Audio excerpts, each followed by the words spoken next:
Hi అండి అందరికీ.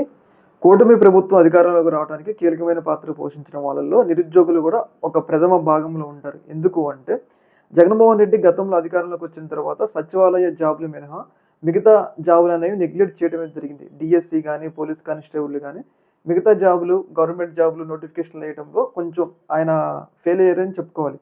తర్వాతేంటంటే అందరూ కూడా చాలా అసంతృప్తితో ఉన్నారు. నిరుద్యోగులు ఎవరైతే గవర్నమెంట్ జాబ్‌కి ప్రిపేర్ అయిన నిరుద్యోగులు కూడా చాలా అసంతృప్తితో ఉన్నారనమాట. అయితే ఇలాంటి సందర్భంలో కూటమి ప్రభుత్వం నిరుద్యోగుల యొక్క అసంతృప్తిని ఆసరా చేసుకొని వాళ్ళకి కొన్ని హామీలైతే ఇవ్వడమే జరిగింది. ఏదైతే మేము కూటమి అధికారంలోకొస్తే మేము మెగా డీఎస్సీ ఏస్తాము. మొదటి సంతకమే దాదాపు ఒక 25,000 మెగా డీఎస్సీ ఏస్తామని చెప్పేసి చంద్రబాబు నాయుడు గారు, లోకేష్ గారు కూడా నిరుద్యోగులకి హామీ ఇవ్వడం అయితే జరిగింది. అయితే అన్నట్టుగానే కూటమి అధికారంలోకి వచ్చిన తర్వాత ఫస్ట్ సంతకం డీఎస్సీ మీద పెట్టారు. కాకపోతే కొన్ని కారణాల వల్ల ఆ డీఎస్సీ అనేది లేట్ అవుతా ఉందన్నమాట. ముఖ్యంగా ఏంటి అంటే ఈ డీఎస్సీ నోటిఫికేషన్ వేయాలనుకునే సమయానికి ఎస్సీ వర్గీకరణ మీద తీర్పు ఇవ్వడమే జరిగింది. ఎస్సీ వర్గీకరణ చేసుకోవచ్చు.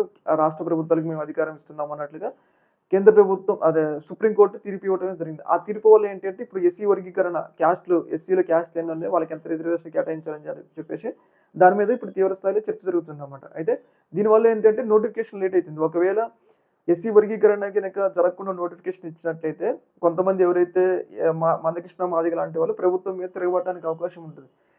ఇలాంటి సందర్భంలో నోటిఫికేషన్ లేట్ అయితుందనమాట. దీని మీద నిరుద్యోగులు రోడ్డెక్కారు. మీరొచ్చిన దాదాపు 7, 8 నెలలవుతుంది. ఇప్పటి వరకు కూడా ఒక్క నోటిఫికేషన్ ఇవ్వలేదు. ఇచ్చిన నోటిఫికేషన్ కూడా వెనక్కి తీసుకున్నారన్నట్లుగా నిరుద్యోగులు ప్రభుత్వానికి వ్యతిరేకంగా ఒక రకమైన నిరసన అయితే చేపడతా ఉన్నారు. ఈ యొక్క ఇష్యూ మీద మీ యొక్క అభిప్రాయం తెలియజేయండి. ఒక మినిట్. Thank you.